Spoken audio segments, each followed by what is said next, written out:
Hello and welcome. Today I'm going to walk you through how to use the pool and spa at this home. This home has a combined pool and spa, meaning they share water supply, filtration system, and heat. It is very important that the pool and spa stay in pool mode almost all the time.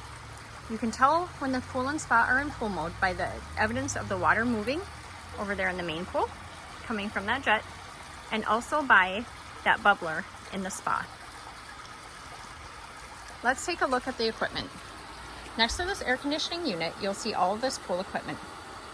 What you need to know is this first black valve needs to be facing the pool, as well as the second black valve. They always need to be going the same direction. One should not be facing the opposite way while one is facing the way it is currently. They also may not be halfway. You do not pull them and leave them like this. You really want them all the way left or right. So right now this is pool mode. It's pretty simple. It just means that they're both, what I say is pointing toward that pool and spa.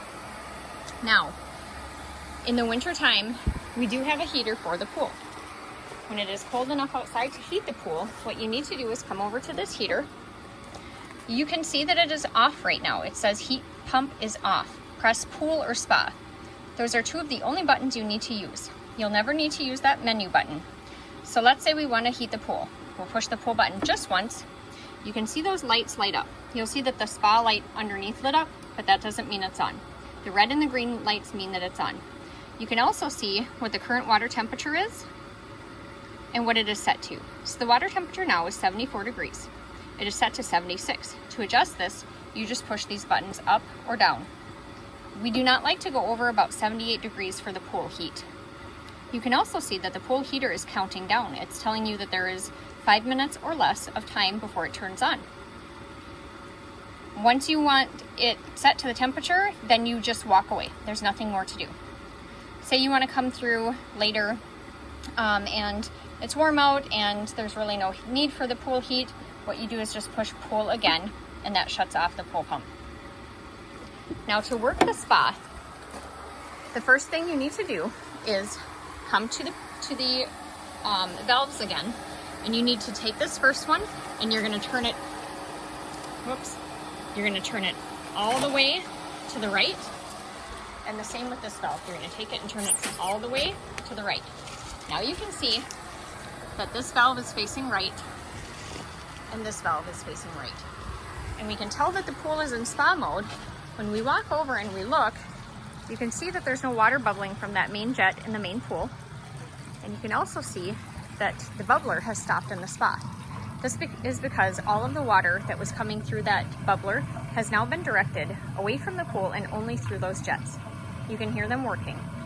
Give the pool and spa about 20 minutes to warm up after you switch them into spa mode and turn the heater on. So switching the valves into spa mode does not heat the water. So again, you need to come to the heater, open the top, and you need to push the spa button. You can see that the water temperature is 74 degrees, but the set temperature of the spa is 102. To change this, you just need to simply move these up or down. The highest setting for the spa is 104.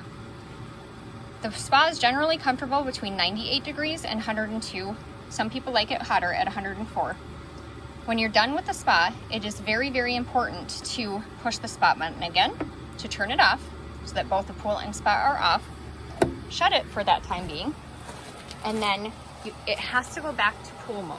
So you need the water flow to go back to flowing to the pool almost all the time. The only time that it should be in spa mode is when you're actually going to enjoy the spa.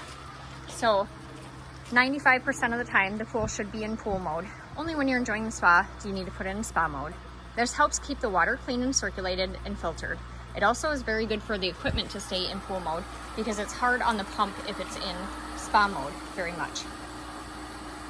If you have any questions at all, please call Angela, the property manager of this home, to ask how to use any of the equipment that you're not comfortable with, or please feel free to call Chlorine King, who is the servicing pool company for this home. One last thing to show you, the pool lights. So when you come around the corner of the home and you see the air conditioning unit, there's a bunch of boxes and they look a little intimidating. Please ignore those and only look for this one with the Chlorine King sticker. Go ahead and open that box up and you'll see 4 different switches. These 3 control different elements of the pool equipment. We don't ever want them to be off, so always leave them in the up position. You should never need to touch these. The only one you should touch is this one. It's the pool light. So when you flip it up, it turns on the pool light in the pool, which you can't see right now because it's daytime. And at the end of the evening, please come back and turn that off to save electricity. Again, if you have any questions at all, please contact Angela or Chlorine King, and we'd be happy to assist. Thank you.